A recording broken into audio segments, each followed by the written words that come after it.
இந்த நாளிலும் கர்த்தருக்கு பந்தி இருக்கிறது. கர்த்தருடைய பந்திக்கு நேராக நம்ம கடந்து செல்லலாம். ஒரு வசனத்தை வாசிப்போம். ரோமர் 8ஆம் அதிகாரம் 30வது வசனம். ரோமர் 8:30. அது தமிழ்லேயும் மலையாளத்தில் கூட வாசித்தரலாம், இங்கிலீஷ்லேயும் வாசித்தரலாம். ரோமர் 8:30. எவர்களை முன்குறித்தாரோ அவர்களை அழைத்தும் இருக்கிறார், எவர்களை அழைத்தாரோ அவர்களை நீதிமான்கள் ஆக்கியும் இருக்கிறார், எவர்களை நீதிமான்கள் ஆக்கினாரோ அவர்களை மகிமைப்படுத்தியும் இருக்கிறார். ஆமென். ஒரு பாடலின் ஒரு அடியை பாடி இந்த நாளின் செய்திக்கு நேராக நம்ம கடந்து செல்வோம். உதவி வரும் கண்மலை நோக்கி பார்க்கின்றேன்.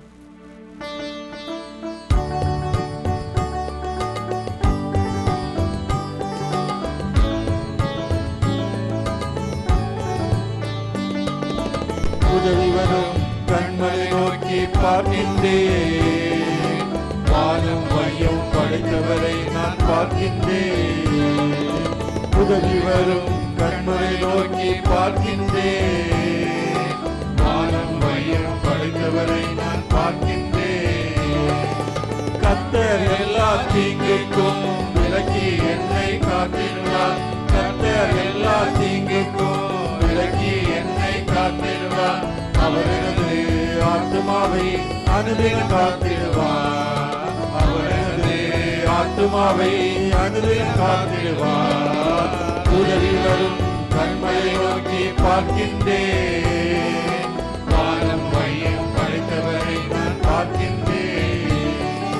கால்கள் தள்ளாட விட மாட்டார், காக்கும் தேவன் உறங்க மாட்டார். கால்கள் தள்ளாட விட மாட்டார், காக்கும் தேவன் உறங்க மாட்டார்.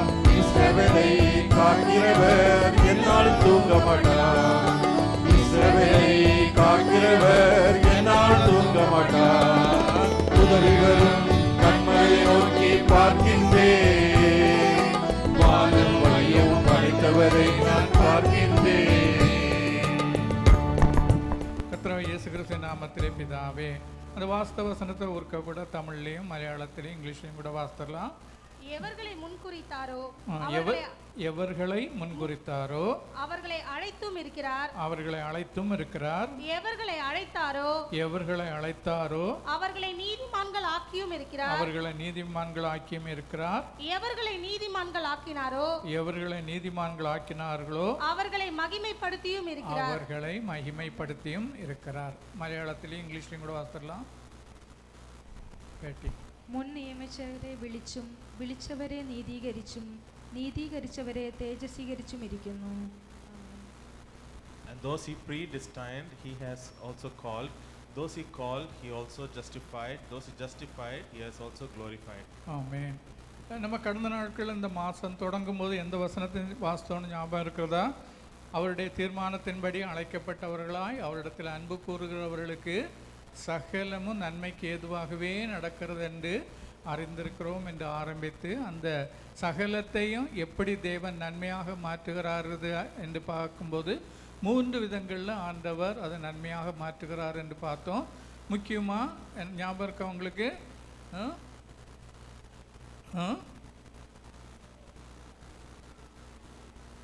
அவருடைய கிருபையினால், அவருடைய நாமத்தினால, அவருடைய கரத்தினால என்று பார்த்தோம். அவருடைய கரத்தினால என்று பார்த்து தொடர்ந்து நம்ம பார்க்கும்போது பார்த்தோம், சங்கீதம் 118 உள்ள அதை வாசிங்க. 118. 3 கரங்களை குறித்து பார்த்தோம். நீதிமான்களின் கூடாரங்களில் ரட்சிப்பின் கம்பீர சத்தம் உண்டு, அவருடைய வலதுகரம் பராக்கிரமம் செய்யும், அவரது வலதுகரம் உயர்ந்திருக்கிறது, அவருடைய வலதுகரம் பராக்கிரமம் செய்யும் என்று ஆண்டோடைய 3 தன்மைகளை பார்த்தோம். எப்படி தேவன் அந்த ஆசீர்வாதங்களை நமக்கு கொண்டு வருகிறார் என்று பார்க்கும்போது, அவர் நம்மளை ரட்சிக்கிறார், நம்மளை தாங்குகிறார், நம்மளை விடுவிக்கிறார் என்று 3 காரியங்களை பார்த்தோம். அது தொடர்ந்து இந்த நாளில் நம்ம பார்க்கும்போது பாருங்கள், ஆண்டவர் எவர்களை முன்குறித்தாரோ அவர்களை அழைத்தும் இருக்கிறார், எவர்களை அழைத்தாரோ அவர்களை நீதிமான்களும் ஆக்கியிருக்கிறார், எவர்களை நீதிமான்கள் ஆக்கினாரோ அவர்களை மகிமைப்படுத்தியும் இருக்கிறார் என்று இந்த நாளில் அந்த காரியங்களை நம்ம தொடர்ந்து பார்க்கலாம். பார்க்கும்போது பாருங்கள், கடந்த நாட்களை நம்ம பார்த்தது மாதிரி பாருங்கள், நம்ம ஒருவேளை எனக்கு என்ன பெரிய தாளந்து இருக்குது என்று நம்ம நினைக்காதபடி ஆண்டவர் இந்த இஸ்ரவேல் ஜனங்கள் எகிப்திலிருந்து கடந்து வரும்போது அந்த தண்ணீரின் வேகத்தை, யோர்தானின் தண்ணீரின் வேகத்தை குறைப்பதற்காக ஆண்டவர் என்ன செய்தார்? 12 கற்களை உபயோகப்படுத்தினார். அதை கூட ஆண்டவர் மறந்து போகாதபடி அந்த 12 தூண்களையும் எடுத்து ஆசாரிப்பு கூடாரத்தில் அதை ஞாபகமாக அவர் வைக்கிறத பார்க்குறோம். அவ்வளவு ஒரு சின்ன சின்ன காரியத்தில் கூட அவர் மிகவும் ஞாபகம் வைத்து அதற்குரிய பலனை அவர்கள் பெற்றுக்கொள்ளத்தக்கதாக ஆண்டவர் அனுமதிக்கிறார். அதை அங்கீகரிக்கிற தேவனாய், அப்படி அவர்களை ஒவ்வொருவருடைய தலைகளையும் உயர்த்துகிற தேவனாய், மகிமைப்படுத்துகிற தேவனாய் இருக்கிறார் என்று நம்ம பார்த்துட்டே வந்தோம். இந்த நாள்லேயும் பாருங்கள், ஆண்டவர் மகிமைப்படுத்தக்கூடிய ஒரு 2 காரியங்களை மட்டும் பார்த்துவிட்டு நம்ம கர்த்தருடைய பந்திக்கு நேராக நம்ம கடந்து செல்லலாம். சங்கீதம் 118 அதில் 25வது வசனத்தை வாசிங்க. கர்த்தாவே ரட்சியும், கர்த்தாவே காரியத்தை வாய்க்க பண்ணும். ஆமாம், கர்த்தாவே ரட்சியும், கர்த்தாவே காரியத்தை வாய்க்க பண்ணும் என்று பார்க்குறோம். நம்ம இஸ்ரவேல் ஜனங்கள் எகிப்தில் இருந்து கடந்து வரும்போது பாருங்கள், அவர்கள் அப்படி செங்கடலை விட்டு எல்லாம் கடந்து வருகிறாங்க. அப்போ அந்த இடத்துல வரும்போது பாருங்கள், ஆபிரகாமுக்கு ஆண்டவர் ஒரு வாக்குத்தான் சொல்லுகிறார். உன் கால் மிதிக்கிற தேசத்தை எல்லாம் உன் சந்ததிக்கு தருவேன் என்று சொல்லி ஆண்டவர் என்ன செய்கிறாரு? யோர்தானுகிட்ட வழியாக நடத்தி கொண்டு வருகிறார். அப்போ அவர்களுக்கு கால் மிதிக்க ஆபிரகாம் கால் மிதித்த தேசம் எங்கே இருக்கிறதுனா யோர்தானின் நதிக்க அந்த பக்கத்தில் இருக்கிறது. இப்போ இஸ்ரவேல் ஜனங்கள் அந்த வனாந்திரம் வழியாக வந்து கொண்டே இருக்கிறாங்க. அப்படி வனாந்திரம் வழியாக வந்து கொண்டு இருக்கும்போது ஆண்டவர் என்ன செய்கிறாரு? 12 கோத்திரமும் வந்து கொண்டே இருக்கிறது. அப்போ அந்த இடம் யோர்தானை கடக்கிறதற்கு முன்னாலேயே நிறைய பச்சை பசேல் என்று புல்வெளிகள் காணப்படுகிறது. அப்போ இஸ்ரவேல் ஜனங்களில் அந்த காத் கோத்திரத்துக்கும் ரூபன் கோத்திரத்துக்கும் மனாசே கோத்திரத்தின் பாதி கோத்திரத்துக்கும் இவங்களுக்கு என்ன நினைக்கிறாங்க? நிறைய பச்சை பச்சையாக பசும்புல் மேய்ச்சல் இருந்த உடனே அவங்க மோசேட்ட ஒரு விண்ணப்பத்தை வைக்கிறாங்க. இந்த இடம் ரொம்ப அழகாக இருக்கிறது, ஆனால் ஆபிரகாமுக்கு வாக்குத்தத்தம் பண்ணப்பட்ட இடம் யோர்தானுக்கு அந்த பக்கத்தில் இருக்கிறது, நீங்கள் எங்களுக்கு இந்த இடத்த தந்தால் நல்லா இருக்குமே என்று சொன்ன உடனே ஆண்டவரும் என்ன செய்கிற? முதல்ல மோசே கொஞ்சம் யோசிக்கிறான், அதை ஆண்டவர்கிட்ட கொடுக்குறான். ஆண்டவர் என்ன செய்கிறாரு பாருங்கள், அந்த குறிக்கப்பட்ட எல்லைகள் எல்லாம் யோர்தானுக்கு அந்த பக்கத்தில் தான் இருக்குது. ஆனால் ஆண்டவர் என்ன நினைக்கிறார்? வாக்குத்தத்தம் பண்ணப்பட்ட எல்லைக்கு இன்னும் போகலை, அதுக்கு முன்னாலேயே ஆண்டவர் என்ன செய்கிறார்? அந்த வாக்குத்தத்தம் பண்ணப்பட்ட எல்லைக்கு முன்னாலேயே ஆண்டவர் என்ன நினைக்கிறார்? நம்ம தானே எல்லையை கொடுத்தோம், நம்ம அந்த எல்லையை விஸ்தாரப்படுத்தி விடுவோம் என்று சொல்லி ஆண்டவர் என்ன செய்கிறார்? இந்த இடத்தையும் யோர்தானுக்கு இந்த பக்கத்தில் இருந்த இடத்தையும் ஆண்டவர் கொடுத்து விடுகிறத நம்ம பார்க்குறோம். அது யார்கிட்ட இருக்குன்னா ராஜாவின் பாசான் தேசத்து ராஜாட்டையும் ஓக் என்று சொல்லக்கூடிய ராஜாட்டையும் இருக்கிறது. அவங்கள்ட்ட இருந்து அவ்வளவு இடத்தையும் ஆண்டவர் என்ன செய்கிறார்? ஏற்கனவே ஆபிரகாமுக்கு வாக்குத்தத்தம் பண்ணப்பட்ட இடம் யோர்தானுக்கு இந்த பக்கத்தில் இருக்கிறது. ஆனால் அதுக்கு முன்னாலேயே ஆண்டவர் என்ன செய்கிறார்? அந்த எல்லையை விஸ்தாரமாக்கி விடுகிறார். அப்போ இந்த நாளில் உங்களுக்கு சொல்லக்கூடிய ஒரு நல்ல செய்தி என்ன பாருங்கள், நமக்கென்று ஆண்டவர் ஒரு எல்கையை குறித்திருந்தாலும், நமக்கென்று ஒரு பங்கு இவ்வளோதான் என்று ஆண்டவர் முன்குறித்திருந்தாலும், ஆண்டவர் நம்ம மேலே அன்புள்ளவராக இருக்கிறதுனால, நம்ம அவருடைய பார்வையில் விசேஷித்தவர்களாக இருக்கிறதுனால ஆண்டவர் என்ன செய்கிறாரு? அந்த எல்கையை விரிவாக்கி விடுகிறார். அவர் ஏற்கனவே குறித்திருந்த எல்கையை தாண்டி ஆண்டவர் விரிவாக்கி விடுகிறார். லயன்ஸ் ஷேர் என்று ஆங்கிலத்தில் ஒரு ஃப்ரேஸ் வரும். அது எப்படின்னா பாருங்கள், லயன் என்ன செய்யும்? இப்போ ஒரு மிருகத்தை அது சாப்பிடணும்னு ஆசைப்பட்டால், பசி எடுத்துட்டுனா ஒரு கர்ச்சித்த உடனே என்ன செய்யும்? அங்கங்கே மற்ற மிருகங்கள், சின்ன சின்ன மிருகங்கள்லாம் ஓடும்போது இதுக்கு முன்னால் ஓடி வரக்கூடிய ஒரு மிருகத்தை ஒரு அடி அடிக்கும். அதில் இருக்கக்கூடிய அந்த பெரிய போர்ஷனை, நல்ல செழுமையான போர்ஷனை அது எடுத்துக்கொள்ளும். எடுத்துட்டு மற்ற போர்ஷனை அப்படி பிட்டு போட்டு போயிடும். மற்ற மிருகங்கள், ஓநாய்கள், மற்ற மிருகங்களெல்லாம் அந்த பிஞ்சு கிடக்கிற அந்த பங்கை அதை எடுக்கும். அப்போ நம்மளும் யூத ராஜசிங்கத்தின் பிள்ளைகளாக இருக்கிறதுனால நமக்கும் ஆண்டவர் தருகிறது என்னது? அந்த விசேஷித்த பங்கை தான் ஆண்டவர் நமக்கு தருகிறதாக இருக்கிறார். வேதத்தில் நம்ம பார்க்கும்போது இன்னைக்கு தம்பி பிரான்சிஸ் நடத்தி கொண்டிருக்கும் போது அடிக்கடி சொல்லிட்டு வந்தாங்க பாருங்கள், ஒரு விசேஷித்த பங்கு, செழுமையான பங்கு, நமக்கு குறிக்கப்பட்டதை தாண்டி ஒரு பங்கை, குறிக்கப்பட்ட எல்கைக்கு அப்பால்பட்ட இடத்துல இருந்தால் கூட நம்ம விசேஷித்தவர்களாக இருப்பதனால ஆண்டவர் அந்த பங்கை நமக்கு தருவதற்கு வாஞ்சை உள்ளவராயிருக்கிறார், உண்மை உள்ளவராயிருக்கிறார், நீதி உள்ளவராயிருக்கிறார். தகப்பன் தன் பிள்ளைக்கு இஷ்டமானதை அதிகமாக கொடுக்கறது போல இந்த இடத்துலையும் நம்ம பார்க்கும்போது அந்த இடத்துல பசும்புல் இடம் மட்டும் இல்லை, 60 அரணைப்பான பட்டணங்களும் இருந்ததாம். அரணைப்பில்லாத பட்டணங்களும் அந்த தேசத்தில் மிக அதிகமாக இருந்ததாம். அவ்வளோத்தையும் எடுத்து ஆண்டவர் ஏற்கனவே குறிக்கப்பட்ட எல்லையை தாண்டி இஸ்ரவேலுக்கு என்று அந்த எல்கையை ஆண்டவர் எக்ஸ்ட்ராவாக்கி கொடுக்குறார்.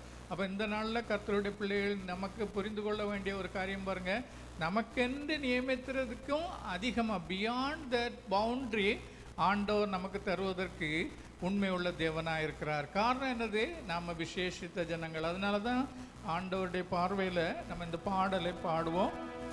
தேவா நான் எதினால் விசேஷித்தவன்.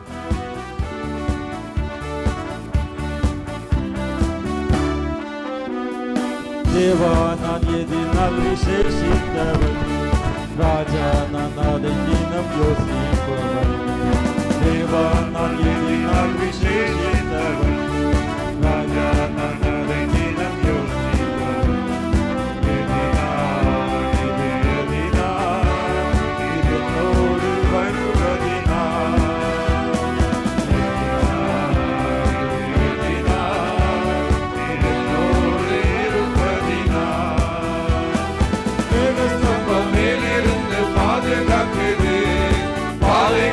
பகலெல்லாம் கூட செல்லுது. மேகஸ்தம்பம் மேலிருந்து பாதுகாக்குது, பாதுகாக்க பகலெல்லாம் கூட செல்லுது. அன்பான தேவன் என்னோடு வருவார், அது போதும் என் வாழ்விலே. அன்பான தேவன் என்னோடு வருவார், அது போதும் என் வாழ்விலே. தேவா விசேஷித்தவன், ராஜா நான் தினம் யோசிப்பவன். தேவா நான் விசேஷித்தவன், ராஜா நான் தினம் யோசிப்பவன். என்னோடு வருவதினா,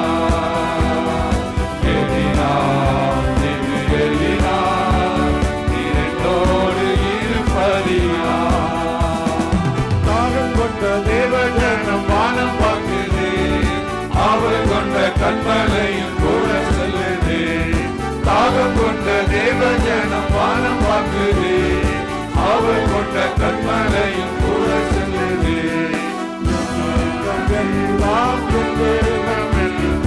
சந்தோஷம் நான் காணுவேன், என் ஏக்கம் எல்லாம் என் தேவன் தீர்ப்பா. சந்தோஷம் நான் காணுவேன். தேவா நான் எதினால் விசேஷித்தவன், ராஜா நான் அதை தினம் யோசிப்பவன்.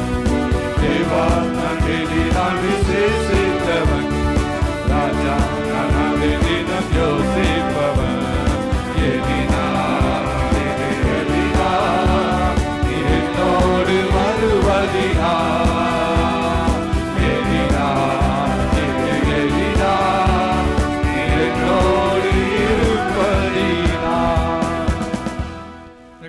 பிள்ளைகளே, நான் அந்த நாளில் உங்கள்கிட்ட கொஞ்சம் அழுத்தமாக சொல்ல விரும்பினது பாருங்கள்.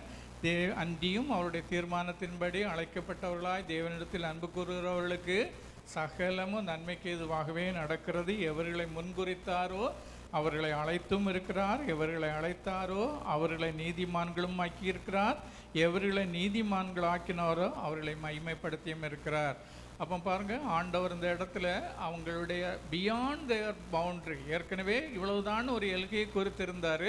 ஆனால் ஆண்டவர் என்ன செய்கிறார்? ஆண்டவரே அந்த பவுண்ட்ரியை என்ன செய்கிறாரு? எக்ஸ்டெண்ட் பண்ணி கொடுக்குறார். அப்போ இது மோசேக்கு நல்லா தெரியும். மோசே தான் அந்த ஆபிரகாமுக்குள்ள அந்த கோத்திரங்களுக்கு அதை பங்கிட்டு கொடுக்கும்படியாய் ஆயத்த பண்ணி கொண்டிருக்கும் போது ஆண்டவர் முதல்ல இந்த 2 கோத்திரத்துக்கு இவ்வளோ அதிகமான இடத்த கொடுத்த உடனே ஆண்டவர் என்ன சொல்கிறார் பாருங்க. உபாகமத்தில் 3ஆம் அதிகாரம் 24வது வசனம். கர்த்தராகிய ஆண்டவரே, நீர் உமது அடியேனுக்கு உமது மகத்துவத்தையும் உமது வல்லமையுள்ள கரத்தையும் காண்பிக்க தொடங்கினீர். வானத்திலும் பூமியிலும் உம்முடைய கிரியைகளுக்கும் உம்முடைய வல்லமைகளுக்கும் ஒப்பாக செய்யத்தக்க தேவன் யார்? ஆமென். பாருங்க, உடனே தான் அந்த இடத்துல ஆண்டவர் ஏற்கனவே எல்கையை குறித்திருந்தாரு. அதையும் தாண்டி இப்போ கொடுக்க தொடங்கின உடனே மோசே ஆச்சரியமாக சொல்லுகிறான், கர்த்தராகி ஆண்டவரே, நீர் உமது அடியனுக்கு உமது மகத்துவத்தையும் உமது வல்லமையின் கரத்தையும் காண்பிக்க என்ன சொல்லியிருக்கு? தொடங்கினீர். காண்பிக்க தொடங்கினீர். காண்பித்து விட்டீர் என்று சொல்லலை, இட் இஸ் த பிகினிங். அப்போ ஆண்டவர் பியாண்ட் த பவுண்டரியை தாண்டது வந்து பாருங்கள், இட்ஸ் அ பிகினிங். நம்மளை, நம்ம பிள்ளைகளை ஆசீர்வதிக்க ஆண்டவர் தொடங்கி இருக்கிறார், அவ்வளோதான் இல்லையா? இன்னும் ஆண்டவர் இன்னும் பலவிதமான நன்மைகளை ஆண்டவர் நமக்கு தருவதற்கு உண்மையுள்ள தேவனாய், வாஞ்சையுள்ள தேவனாய் இருக்கிறார். ஒரு காரியம் கூட நம்ம பார்க்கலாம். நம்ம இஸ்ரவேல் ஜனங்கள் அப்படியே நடந்து வரும்போது எண்ணாகமத்தின் புஸ்தகம் 11ஆம் அதிகாரம் 19வது வசனம்.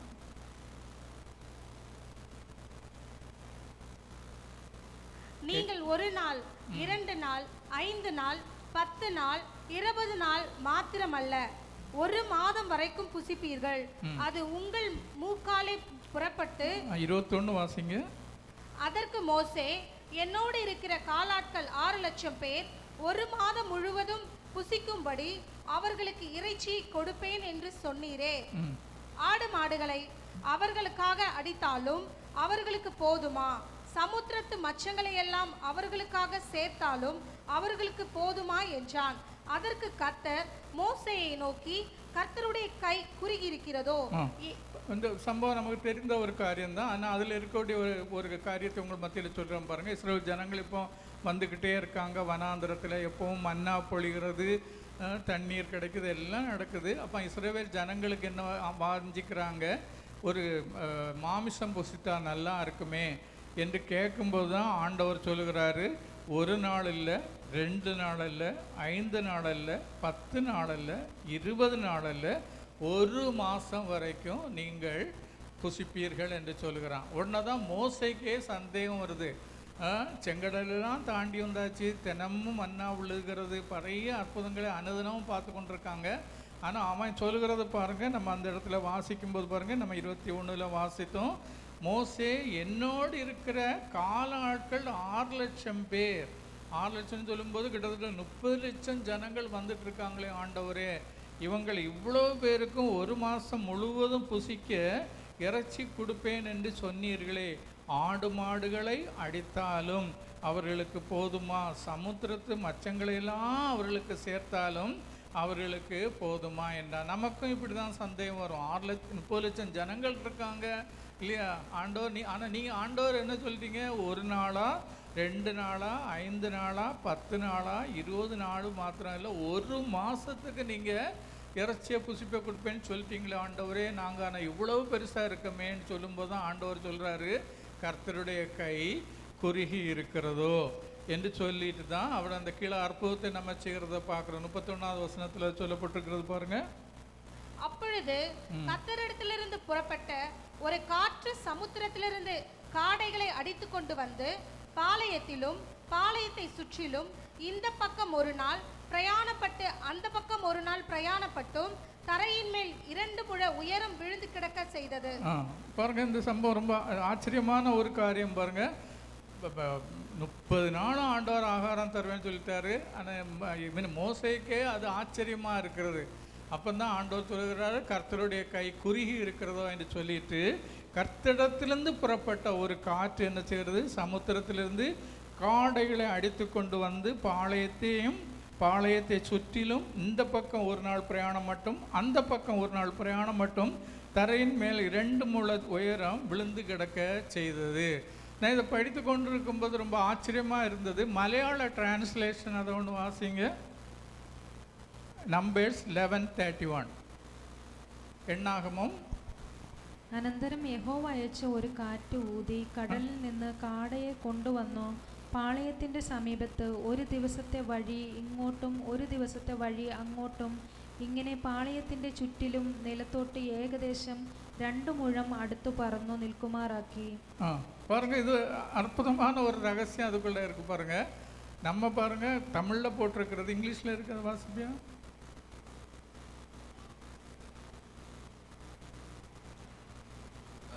Now a wind went out from the Lord and drove quail in from the sea. It brought them all around and came to about 3 feet above the ground, as far as a day's walk in any direction. பாருங்க, இது ஒரு அற்புதமான காரியம். நம்ம தமிழில் போட்டிருக்கு 2 முழம் உயரத்துக்கு, இல்லையா, 2 முழம் உயரத்துக்கு பாளையத்துக்கு இந்த பக்கம் ஒரு நாள் பிரயாணம் மட்டும், அந்த பக்கம் ஒரு பிரயாணம் மட்டும் 2 முழம் உயரம் விழுந்து கிடக்க செய்தது. அப்போ காடை வந்து விழுந்து கிடக்குது, எல்லாரும் போய் எடுத்துக்கிடணும். இப்போ சின்ன பிள்ளைகள், வாலிப பிள்ளைகளாக இருக்கக்கூடிய நம்ம தம்பிமாரெலாம் என்ன செய்வாங்க, ஓடி போய் நல்ல ஹெல்த்தியானதை எடுத்துக்கிடுவாங்க, இல்லையா? சகோதரிகள் அல்லது சின்ன பிள்ளைகள் கொஞ்சம் வயசாக இருக்கக்கூடிய என்ன மாதிரி இருக்கக்கூடியவங்க போனால் என்ன கிடைக்கும்? என்னங்க கிடைக்கும்? அடியில் கிடக்கிறது தான் கிடைக்கும், இல்லையா? ஆனால் மலையாளத்தில் அந்த டிரான்ஸ்லேஷன் எவ்வளோ அற்புதமாக இருக்குது பாருங்கள். ബിൻസി ഓർക്ക വിടാതെ വായിക്കോ. അനന്തരം യഹോവ അയച്ച ഒരു കാറ്റ് ഊതി കടലിൽ നിന്ന് കാടയെ കൊണ്ടുവന്ന് പാളയത്തിൻ്റെ സമീപത്ത് ഒരു ദിവസത്തെ വഴി ഇങ്ങോട്ടും ഒരു ദിവസത്തെ വഴി അങ്ങോട്ടും, ഇങ്ങനെ പാളയത്തിൻ്റെ ചുറ്റിലും നിലത്തോട്ട് ഏകദേശം 2 മുഴം അടുത്തു പറന്ന് നിൽക്കുമാറാക്കി. பாருங்க, அதில் ஒரு வித்தியாசத்தை கவனிச்சிங்களா? பாருங்க, தமிழில் வந்து விழுந்துட்டுதுன்னு இருக்கு, ஆனால் மலையாளத்தில் பார்க்கும்போது ஒரு 2 ரேடியஸ், இந்த கியூபிக் ரேடியஸுக்கு அந்த காடை சுற்றிக்கிட்டே நிற்கிதான். 2 வலது, இங்கே ஒரு கிலோமீட்டர் ஒரு நாள் பிரயாணம், இங்கே ஒரு நாள் பிரயாணத்துக்கு காடை சுற்றி வருது. அப்போ சுற்றி வருதுன்னா எனக்கும் அந்த காடை எடுத்துக்கிட முடியும், ஃப்ரெஷ்ஷு காடையை ஜாக்குக்கும் எடுத்துக்கிட முடியும், மேக்குக்கும் எடுத்துக்கிட முடியும். இப்போ ரீகனுக்கு சின்ன பிள்ளைகளாக இருந்தாலும் யாருக்கு வேணாலும் பிடிச்சிக்கலாம், இல்லையா? நம்ம ஜானிக்கு மகனாக இருந்தாலும் எவ்வளோ சின்ன பிள்ளைகளாக இருந்தாலும் எட்டி பிடிச்சா காடை கிடச்சிரும், இல்லையா? நினச்சி பாருங்கள், ஆண்டவருடைய அற்புதமான வழி நடத்தல் எல்லாருக்கும் முன்னால் காடை கிடச்சிரும், இல்லையா? அதுதான் தேவனுடைய மகிமை, அதுதான் ஆண்டவருடைய வழி நடத்தின. அதனால தான் மோசே சொல்லுகிறான், உமது கரத்தின் கிரியையை நான் பார்க்க தொடங்கி இருக்கிறேன். ஆரம்பித்திருக்கிறீங்க ஆண்டவரே, அற்புதங்களையும் அதிசயங்களையும் செய்வதற்கு நீங்கள் ஆரம்பித்திருக்கிறீங்க என்று சொல்லி அவன் அதை ஆச்சரியமாக சொல்லுகிறத பார்க்குறோம். இந்த நாள் நான் சொங்க மத்தியில் சொல்ல விரும்பின காரியம் பாருங்கள், எவர்களை முன்குறித்தாரோ அவர்களை அழைத்தும் இருக்கிறார், எவர்களை அழைத்தாரோ அவர்களை நீதிமான்களும் ஆக்கியிருக்கிறார், எவர்களை நீதிமான்களாக்கினாரோ அவர்களை மகிமைப்படுத்தியும் இருக்கிறார். அதுதான் இந்த அற்புதமான ஆண்டவருடைய அந்த கரத்தின் கிரியைகளை, வல்லமைகளை நம்ம உணர நம்ம இன்னும் அதிகமாக ஆண்டவரை நம்ம துதிக்க ஸ்தோத்திரிக்க பண்ணுவோம். அதனால தான் பாருங்கள், யாத்திரா 33:22 ஆண்டவர் சொல்லும்போது, என் கரத்தினால் உன்னை மூடி மகிமையை வெளிப்படுத்துவேன், இல்லையா? அவ்வளவு வல்லமையுள்ள தேவன், அவ்வளவு மகிமையுள்ள தேவன் ஆண்டவர் சொல்கிறார், என் கரத்தினால் உன்னை மூடிக்கொள்ளுவேன், என் மகிமையை நான் உனக்கு காண்பிக்க தொடங்குவேன் என்று சொல்கிறார். அதனால தான் சாவிராஜாவும் சொல்லும்போது, கர்த்தாவே ரட்சியும், கர்த்தாவே காரியத்தை வாய்க்க பண்ணும் என்று. தானியேல் சொல்லும்போது சொல்கிறான், இவ்விதமாய் ரட்சிக்கத்தக்க தேவன் வேறு ஒருவரும் இல்லையே என்று நம்ம வேதத்தில் வாசிக்கிறோம். அப்போ இந்த நாளில் நம்ம ஆரம்பிக்கும்போது தயவுசெய்து கொஞ்சம் அந்த காரியங்கள் அப்படியே மனசுக்குள்ளே கொண்டு வாங்க. நம்ம ஆரம்பித்தோம், அவருடைய தீர்மானத்தின்படி அழைக்கப்பட்டவர்களாய் அவரிடத்தில் அன்பு கூறுகிறவர்களுக்கு சகலமும் நன்மைக்கு ஏதுவாகவே நடக்கிறது என்று நம்ம பார்த்தோம். எப்படி அதை நம்ம வாழ்க்கையில் நன்மை ஏதுவாக மாற்றுகிறார் என்று பார்க்கும்போது, அவருடைய கரத்தினால, அவருடைய நாமத்தினால, அவருடைய கிருபையினால என்று பார்த்தோம். ஈவன் பாருங்கள், அந்த தண்ணிக்குள்ளே அந்த புதைக்கப்பட்டு கர்த்தருடைய பிள்ளைகளுக்கு உதவியாக இருந்த அந்த கற்களை கூட ஆண்டவர் மறக்காதபடி ஞாபகமாய் ஆண்டவர் என்ன செய்கிறாரு, அதை ஆசரிப்பு கூடாரத்தில் ஞாபகமாக சின்னமாக எடுத்து வைக்க சொல்லுகிறார். அதுக்கப்புறம் நம்ம தொடர்ந்து பார்த்தோம் பாருங்கள், கர்த்தருடைய கரம் பராக்கிரமம் செய்கிற கரம், கர்த்தருடைய கரம் நம்மளை தாங்குகிற கரம் என்று பார்த்தோம், கர்த்தருடைய கரம் நம்மளை ரட்சிக்கிற கரம் என்று பார்த்தோம். நம்ம அநேக நேரங்களில் நம்ம தேவ பிள்ளைகள் எல்லாம் தேவ சமூகத்தில் வரும்போது அவருடைய ரத்தத்தினால் நம்ம கழுவப்பட்டு விட்டோம், பாவங்கள் மன்னிக்கப்பட்டு விட்டது, என்னுடைய பெயர் ஜீவ புஸ்தகத்தில் எழுதப்பட்டாகிவிட்டது, என்று சொல்லி நமக்கு ஒரு தேவ சமாதானத்தை நம்ம பெற்றுக்கொள்கிறோம். தேவனோடு பரலோகத்தோடு நமக்கு சமாதானம் கிடைக்கிறது, ஒரு அங்கீகாரம் கிடைக்கிறது, திருசபையில் அங்கீகாரம் கிடைக்கிறது, தேவ பிள்ளைகள் மத்தியில் அங்கீகாரம் கிடைக்கிறது இல்லையா? இதெல்லாம் கிடைத்த உடனே நம்ம அதிலேயே திருப்திப்பட்டு இருந்து விடுகிறோம். ஆனால் போன வாரத்தில் நம்ம பார்க்கும்போது பார்த்தோம், நம்ம கிருபை நியாயப்பிரமாணத்துக்கு கீழ்ப்படாமல் கிருபைக்கு கீழ்ப்பட்டிருக்கிறபடியால் பாவம் உங்களை மேற்கொள்ளாது என்று சொல்லக்கூடிய இன்னும் ஒரு உயர்ந்த நிலைமைக்கு போகிறதுக்கு தான் நம்ம என்ன செய்கிறோம், இப்படி திருச்சபையாக கூடுகிறோம். திரும்ப திரும்ப திரும்ப திரும்ப திரும்ப சில சமயம் நீங்கள் நினைக்கலாம், இது என்னடா இவன் சொன்னதையே திருப்பி திருப்பி சொல்லி கொண்டிருக்கிறான்னு. ஆனால் வாஞ்சையெல்லாம் என்னது பாருங்கள், நியாயப்பிரமாணத்துக்கு கீழ்ப்பட்டிராமல் கிருபைக்கு கீழ்ப்பட்டிருக்கிறபடியால் பாவம் உங்களை மேற்கொள்ளாத ஒரு உயர்ந்த ஸ்தானத்துக்கு நம்ம போகிறதற்கு இந்த காரியங்களெல்லாம் நம்மளை வழி நடத்துவதாக காணப்படுகிறது. அப்படியே நமக்கு கர்த்தருடைய பந்திக்கு நேராக நம்ம கடந்து போவோம். அப்படி தேவ சமூகத்தில் ஒப்பு கொடுத்து இந்த நாளில் கர்த்தருடைய பந்தி நமக்கு இருக்கிறது. நம்ம ஏற்கனவே அநேக தடவை நம்ம அது பல காரியங்களை பார்த்துருக்கிறோம்.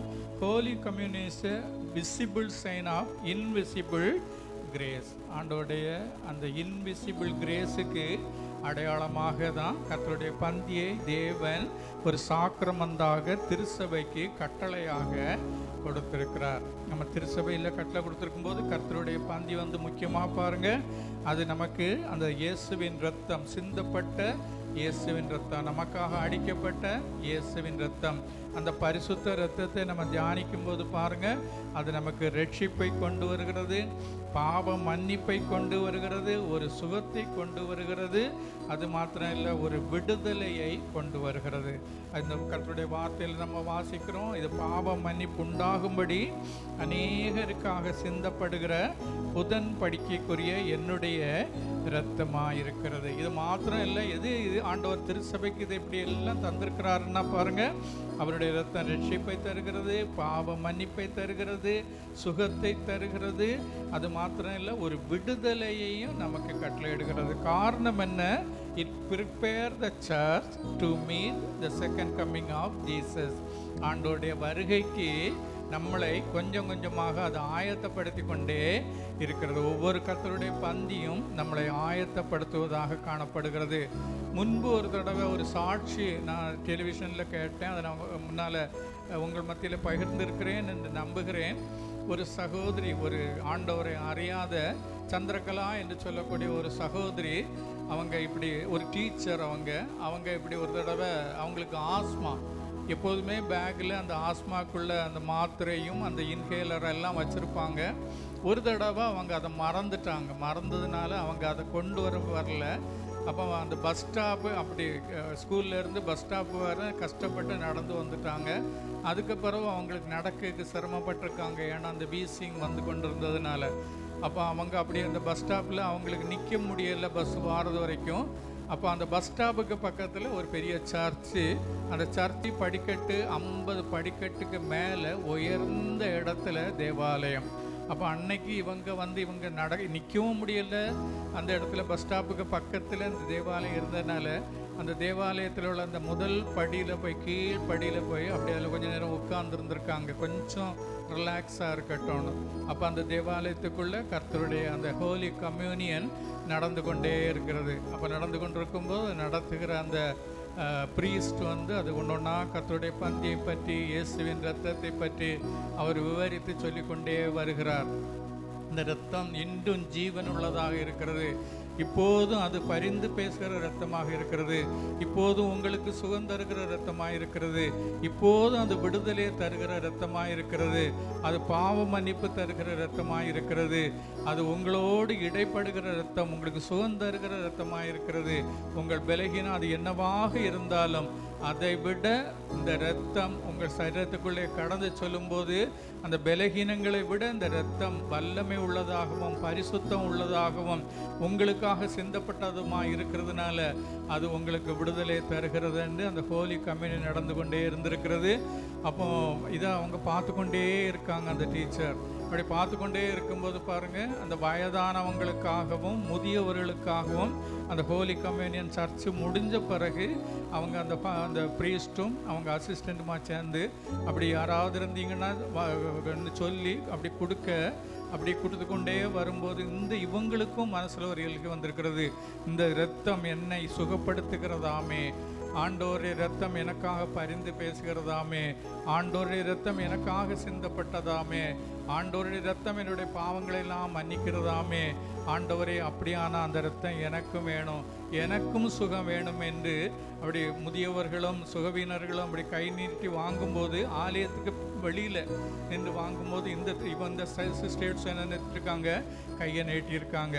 ஆனால் முக்கியமாக போதகர்கள் தன்னிடத்தில் வருகிற ஒருவரையும் புறம்பை தள்ளாத ஆண்டவரின் திருநாமத்தில் அவங்க வருவதனால அது யாராக இருந்தாலும் அவர்கள் தகுதி இருக்கிறவர்களா இல்லையா என்று பார்க்காதபடி அவர்கள் ஒவ்வொருவருக்காக கர்த்தருடைய சரீரத்தையும் கர்த்தருடைய அந்த குற்றமற்ற இரத்தத்தையும் அப்படியே அவர்கள் பகிர்ந்து கொடுத்த போது இந்த சகோதரியும் அதை வாங்கியிருக்காங்க. வாங்கி எல்லாம் இவங்களுக்கு என்ன செய்யணும்னு தெரியாது, ஆண்டவரை தெரியாது, ஆண்டவரை அறியாத ஒரு மதத்தில் உள்ள ஒரு சகோதரி எல்லாரும் குடிக்கிறத பார்த்து இவங்களும் அதை அவருடைய மாம்சத்தையும் புசித்து இரத்தத்தையும் பானம் பண்ணியிருக்காங்க. பானம் பண்ணிட்டு அந்த மறுபடியும் அந்த ஸ்டெப்ஸில் உட்கார்ந்துருக்கவங்களுக்கு ஒரு பெரிய ரிலீஃப் ஆகி அவங்க அந்த இன்ஹேலரோ மாத்திரை ஒன்றும் கொண்டு வரல.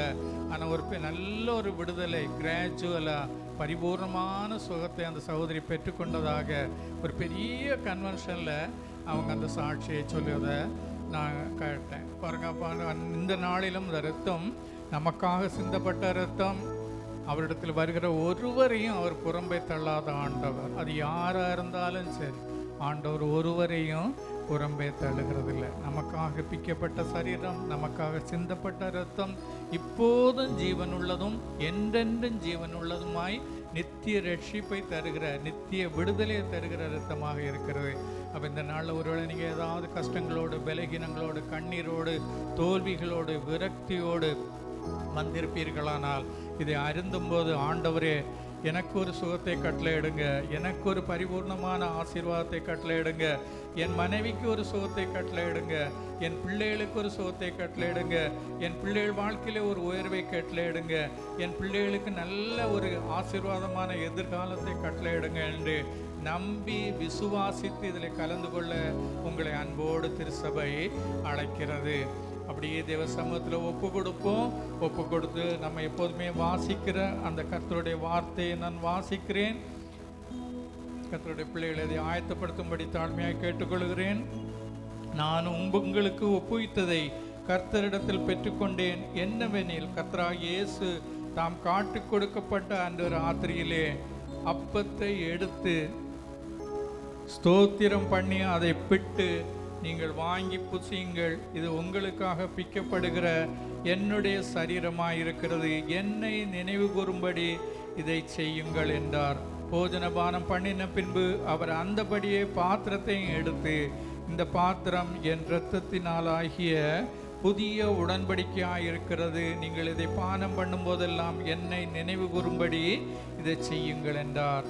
எனக்கு அன்பான திருச்சபை மக்களே, நீங்கள் ஒவ்வொருவரும் இதை அர்த்தத்தோடு டூ இட் வித் மீனிங்ஃபுல், அதை புரிந்து கொண்டவர்களாக, அது நமக்கு சுகத்தை தருகிறது, ஆரோக்கியத்தை தருகிறது, விடுதலையை தருகிறது, பாவ மன்னிப்பை தருகிறது. ஒருவேளை நீங்கள் ஏதாவது யூடியூப்பிலோ ஃபேஸ்புக்கில் இந்த நேரத்தில் பார்த்து கொண்டிருப்பீங்கன்னா, நீங்களும் அன்னைக்கு அந்த சகோதரி, ஆண்டவரே எனக்கும் அந்த இரத்தம் வேணும், அந்த மாம்சம் வேணும், அந்த விடுதலை வேணும், அந்த ரட்சிப்பு வேணும், அந்த பாதுகாப்பு வேணும் என்று கேட்டு பெற்றுக்கொண்டது போல நீங்கள் ஒவ்வொருவரும் கேட்டுக்கொள்ளும்படி தாழ்மையாக கேட்டுக்கொள்கிறேன். இதில் ஒரே ஒரு காரியம், ஆகையால் நீங்கள் அந்த அப்பத்தை புசித்து இந்த பாத்திரத்தில் பானம் பண்ணும்போதெல்லாம் கர்த்தர் வருமளவும் அவருடைய மரணத்தை தெரிவிக்கிறீர்கள். இப்படி இருக்க எவன் அபாத்திரமாய் கர்த்தருடைய அப்பத்தை புசித்து அவருடைய பாத்திரத்தில் பானம் பண்ணுகிறானோ அவன் கர்த்தருடைய சரீரத்தை தன்னிடத்தில் வருகிற ஒருவரையும் ஆண்டவர் புறம்பே தள்ளுவதில்லை. தொடர்ந்து இந்த நாளில் நம்ம கர்த்தருடைய அந்த பந்தியில் கலந்து கொள்ள ஆண்டவர் நமக்கு கிருபை செய்தார். என்னை நினைவு கூறும்படி இதை செய்யுங்கள் என்று ஆண்டவர் ஒரு பிரமாணத்தை வைத்திருந்தார். அதற்கு நம்ம கீழ்ப்படிந்து நம்ம இந்த நாளில் கலந்திருக்கிறோம். இது என்னுடைய தாளந்தினாலோ என்னுடைய சாமர்த்தியத்தினாலோ அல்லது என்னுடைய ஏதாவது ஒரு நல்ல காரியத்தினாலோ அல்ல, அவருடைய கிருபையை சார்ந்து கொண்டு, அவருடைய இரக்கத்தை சார்ந்து கொண்டு, அவர் ஏற்கனவே சிலுவையில் நமக்கு சம்பாதித்து வைத்த அந்த ஆசீர்வாதத்தில் ஒரு துளியை இந்த நாளில் நம்மளும் பெற்றுக்கொள்கிறோம். அதன் மூலம் நமக்கு அவருடைய வருகைக்கு நம்ம ஆயத்தமாகிறோம். அதன் நிமித்தம் நமக்கு ஒரு விடுதலை கிடைக்கிறது, பாவ மன்னிப்பு கிடைக்கிறது, ரட்சிப்பு கிடைக்கிறது. அது மாத்திரமல்ல, இது நமது குடும்பத்துக்கும் கடந்து செல்கிறது. நம்ம கணவன் வாழ்க்கையில், பிள்ளைகள் வாழ்க்கையில், மனைவி வாழ்க்கையில், நம்ம தலைமுறை வாழ்க்கையில் இது ஒரு மகா பெரிய ஆசீர்வாதத்தை கொண்டு வருகிறதாக காணப்படுகிறது. அப்படிப்பட்ட ஒரு பெரிய ஸ்லாக்கியத்தை இந்த நாளில் தேவன் நமக்கு தந்தார். தேவனுக்கு நன்றி உள்ளவர்களாக இருப்போம். ஒரு பாடலை பாடி இந்த நாளின் ஆராதனையை நம்ம நிறைவு செய்வோம். பிராணப்பிரியா பிராணப்பிரியா.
ஆசீர்வாதத்தை சுதந்திரித்துக் கொள்ளுங்கள். கர்த்தர் உன்னை ஆசீர்வதித்து உன்னை காக்க கடவர். கர்த்தர் தம்முடைய முகத்தை உன்மேல் பிரகாசிக்க பண்ணி உன்மேல் கிருபையாயிருக்க கடவர். கர்த்தர் தம்முடைய முகத்தை உன்மேல் பிரசன்னமாக்கி உனக்கு சமாதானம் கட்டளையிட கடவர். ஆமென். பரமண்டலங்களில் இருக்கிற எங்கள் பிதாவே, உம்முடைய நாம் பரிசுப்படுவதாக, உம்முடைய ராஜ்யம் வருவதாக, உம்முடைய சித்தம் பரலோகத்திலே செய்கிறது போல பூலோகத்திலையும் செய்யப்படுவதாக. எங்களுக்கு வேண்டிய ஆகாரத்தை எங்களுக்கு தாரும். எங்கள் கடனாளிகளுக்கு நாங்கள் மன்னிக்கிறது போல எங்கள் பாவ கடன்களை மன்னியும். சோதனைக்கு உட்பட பண்ணாமல் தீமின் ரசித்துக்கொள்ளும். ராஜ்யமும் வல்லமையும் மகிமையும் என்னென்னைக்கு விடுகளே. ஆமென். நம்முடைய கர்த்தராகிய இயேசு கிறிஸ்துவினுடைய கிருபையும் பிதாவாகிய தேவனுடைய அன்பும் பரிசுத்த ஆவியானவருடைய அந்யோன்ய ஐக்கியம் வழிநடத்தலும் பாதுகாப்பும் நம்மோடும் ஆண்டவர் நமக்கு கிருபை தந்த பிள்ளைகள், பேர பிள்ளைகள், தலைமுறைகள், திருசபை மக்கள், சகல பரிசுத்தவான்களோடும் என்றென்றும் தங்கியிருப்பதாக. ஆமென். என் ஆத்துமாவே கர்த்தரை ஸ்தோத்திரி, என் முழு உள்ளமே அவருடைய பரிசுநாமத்தை ஸ்தோத்திரி. என் ஆத்துமாவே கர்த்தரை ஸ்தோத்திரி, கர்த்தர் செய்த சகல பொருளை மறவாதே. ஆமென். ஆமென். சமாதானத்தோடு போய் வாருங்கள். கர்த்தர் தாமே உங்கள் ஒவ்வொருவரையும் உங்கள் ஏழ்கையை தாண்டி தேவன் உங்களை ஆசீர்வதிப்பாராக. ஆமென்.